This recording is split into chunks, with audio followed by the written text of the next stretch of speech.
Hello friends, my name is Chinmay Deshpande. In this video lecture, we are going to discuss about DC machine construction.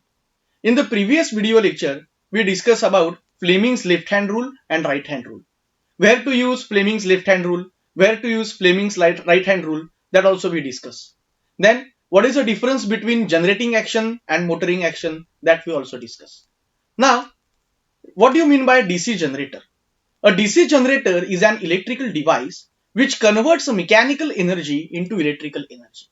So this is what is a diagram here. You will observe that mechanical energy is given as an input and we will get electrical energy as the output.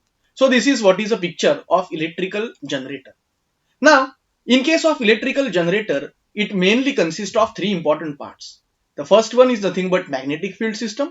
Second one is nothing but armature, that is also called as rotor, and commutator and brush gears.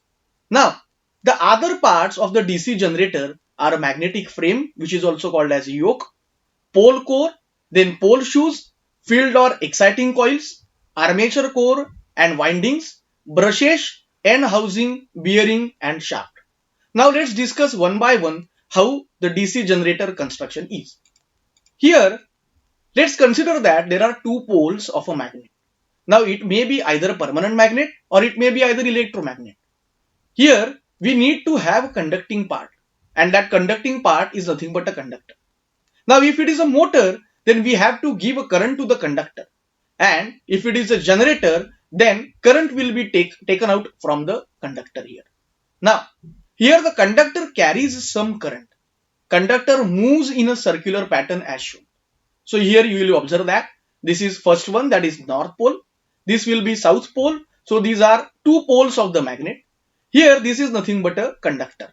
So in case of generator, that conductor will rotate, or we can say that the armature will rotate, and that armature consists of here conductor. Now again here you will see that as we cannot place these conductors, or we can say that these two poles in the air, so therefore there must be some provision or there must be some structure which supports these poles, that is north pole and the south pole. So whatever supporting structure, that supporting structure is called as a yoke. So this is what is a yoke. Here you will observe that this north pole and this south pole, then here the support is given by this structure which is called as yoke. This is a conductor.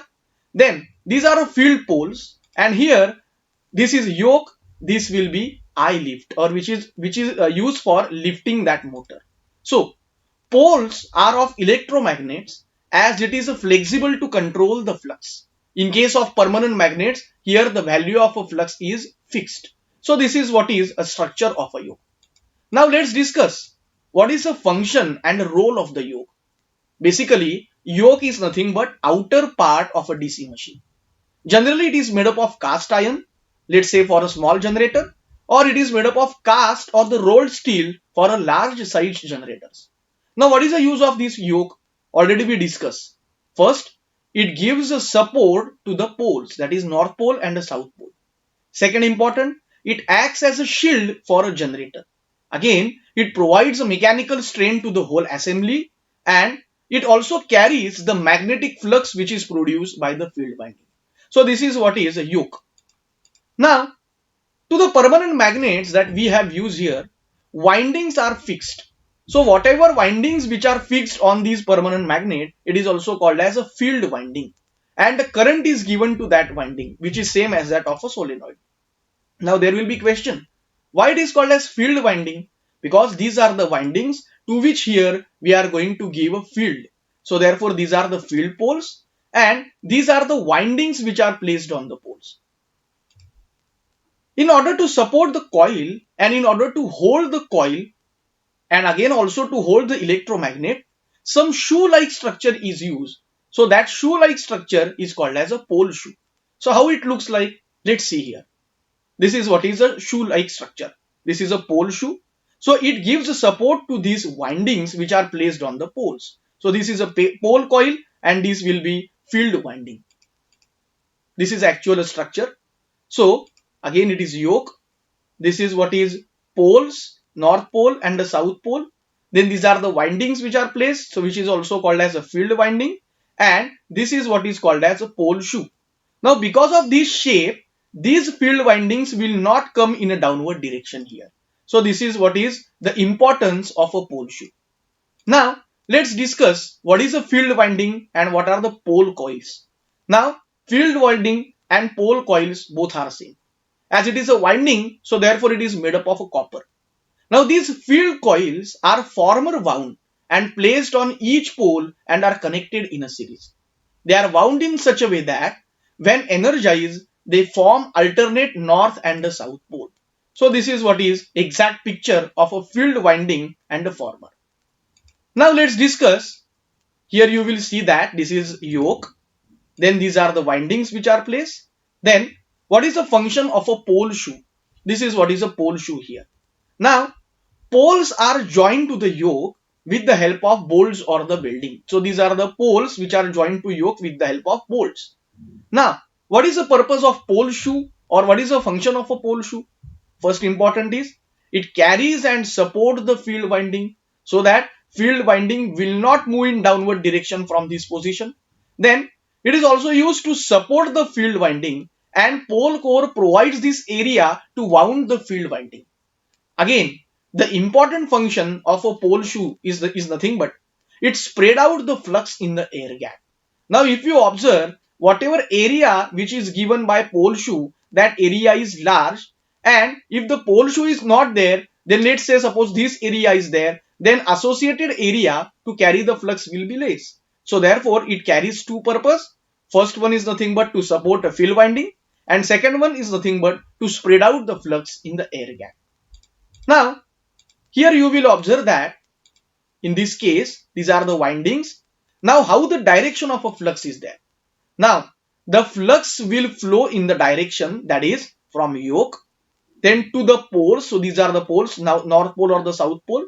Then after that to the armature which will be placed here in between, to the next pole and again to the yoke. So this is what is the direction of the flux in a DC generator. Now we cannot suspend or we cannot put these conductors also in the air. We need to have a support for conductors.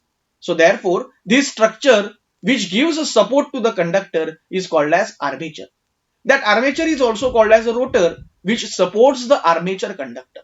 So therefore, here you will see that these are the tooth-like structure. So therefore, this is one tooth, this is second tooth, and here the slots are provided in between both the tooth. So this is a one slot. Now in this slot only we have to put a conductor. So likewise, the conductors are placed in a slots. Now this is what is called as the armature core. What is the purpose of the armature? First is it supports the conductor, and in order to give a support to the armature here, we have to use a shaft. That shaft will pass from center here. Now this is a tooth. Here the slots are provided. Now the conductors are placed here. This is the armature core. So therefore it will be placed in the yoke. So how it looks like? Now this is what is all the conductors are placed in the slots.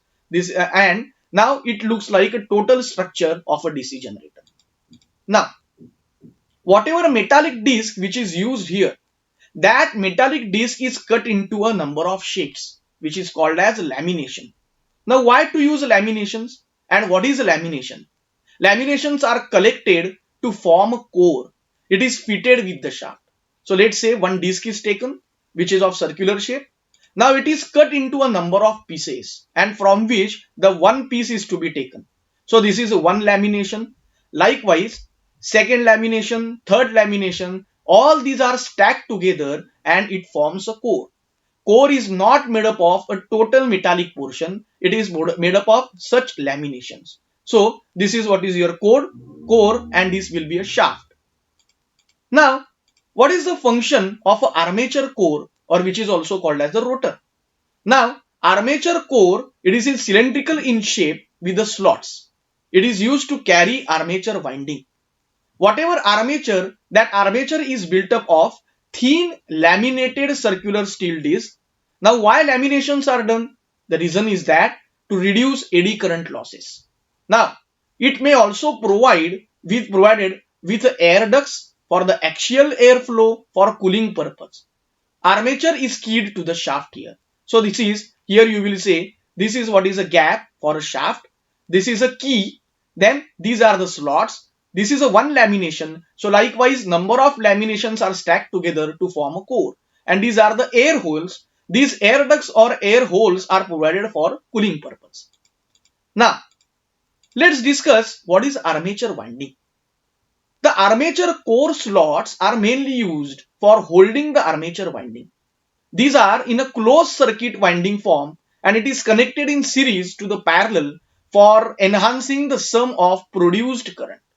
Now, let's discuss here again the diagrammatic representation. Now again we cannot suspend this armature in the air. First of all we saw that we cannot suspend these poles, so therefore we have to fix it with the help of yoke. Second is we cannot suspend these conductors, so therefore for that case we have to use armature. Now also we cannot suspend these armature, so we have to give a support here or otherwise it will fall down. So what to do in that case? Hence, in order to give a support to the armature on the both sides of the machine, we have to provide ring like a structure which is also called as end ring. So why it is called as end ring? Because it is connected at both the ends and it is a ring like structure. So therefore this is one end ring, this will be a second end ring, and this is what is a total assembly. This is a yoke and this is what is your armature and a shaft. So it gives a support by using end ring. Now here you will observe that this is what is the rotation of a machine here. Now whether it will be motor or the generator, armature rotates. So this is what is your end view of the machine. Now for a simplicity, let's draw a side view of the machine which includes this is a north pole, then this will be armature structure, this is a shaft and this is a south pole. Now here you will observe that in a side view of the machine, these conductors carry some current. But here the conductors are rotating. Then how can we give a supply to the conductor if the conductor is rotating? What mechanism or what provision we have to provide? So to connect the stationary electricity with a rotating structure, we required some mechanism. Now let's discuss about that mechanism. Now here you will observe that here the red color portion is connected to the conductor. What is that? That red color portion is required is nothing but a one ring which collects or it provides the current from or to the conductor and it is placed on the shaft. So therefore this is what is called as this provision here. It is connected through a wire. These are the brushes which are provided. So this is called as slip rings or a collector ring. The purpose of this collector ring is to collect the current from the conductor. So these are the brushes which are associated with slip rings. Now here you will observe that if we provide a current to this slip ring which is moving with the armature, it gives the same current to the conductor also. So it is given through a brushes through which the current is to be given. The complete structure will rotate but the brush is stationary. So remember this is very important. Complete structure rotates but the brushes which are fitted, it will be stationary one. So these are the brushes. Slip ring rolls over the brushes which is a stationary. The brushes will not move. There is a continuous electrical contact of a brush with a slip ring here. Now let's discuss about what is a commutator. The working of a commutator is same as that of a rectifier. Now what that rectifier does, it converts AC into DC. So same way that commutator will convert AC voltage into DC voltage within the armature winding across the brushes. Now it is designed with a copper segment and each copper segment is protected from each other with the help of some mica sheet. Mica is an insulating material and which is used to separate out the conducting materials.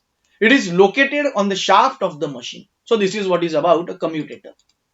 Now here you will say that the first one is nothing but this is what is a brush 1. This will be brush 2. This is a A portion of a commutator. Second one will be the B portion of a commutator and it will be rotated here. Let's say it is in a clockwise direction. Now the brushes are stationary but this commutator rotates. Now let's see how it rotates. So here again this is a brush 1 which is stationary. Brush 2 which is stationary. This will be portion B now and this will be portion A here. So it rotates continuously. This portion rotates but the brushes will be fixed. Now we will discuss how that commutator or how that DC generator works in the next video lecture. Now here What is the role of a brush? The electrical connection can be ensured between the commutator as well as exterior load circuit with the help of brushes. Now it collects the current from the commutator and which is made up of a carbon or a graphite. Now why carbon or the graphite is used? Because its temperature withstand capability is high. So generally carbon or the graphite is used for brushes in case of DC machines. Now here you will observe I have tabulated all these things for getting idea in a very quick way. So first we discuss what is a yoke. The material which is used for the yoke is a cast iron for a small generators or cast or the rolled steel for a large size generators. What is the function of the yoke? Already we discussed that. It is the main covering of a DC generator. It acts as the protecting shield. Then it carries the magnetic flux by the which is produced by the poles, and also it provides a mechanical support. Second one we discuss is nothing but a field winding or a pole coils. Now that field windings are made up of a copper. Now here you will observe that it is placed over it. Whatever each pole core has one or more field coils or the windings which is placed over it to produce a required magnetic field. This is called as field winding because field is given to these windings. Now field windings or the field coils are former wound and placed on the each pole and are connected in series with each other. They are wounded in such a way that when it gets energized, then they form alternate north and the south pole. Next is nothing but pole shoe that we discuss. It is made up of thin cast steel or wrought iron laminations which are riveted together under hydraulic pressure. Now poles are joined to the yoke with the help of bolts or the welding. So what was the purpose? The purpose is to carry and support the field winding and also here to spread out the flux in the air gap. Next is nothing but armature core or the rotor which is built up or made up of thin laminated circular silicon steels and a disc for reducing eddy current losses. Then this rotor is the rotating part of a DC machine. It has a slots and that slots carries the armature winding. It may be provided with the air ducts for a cooling purpose and armature is keyed to the shaft here. And fifth one is the armature winding which is made up of a copper. Again, it is the heart of the DC machine. It is laminated. The laminations are done to reduce the eddy current losses. Then the armature core slots are mainly used for holding armature winding here. Next is commutator. So it is like a rectifier. Already we discussed that. It converts whatever AC supply which is given to the field winding into DC one, which is made up of a large number of wedge-shaped hard-drawn copper bars or segments insulated from each other and from the shaft here.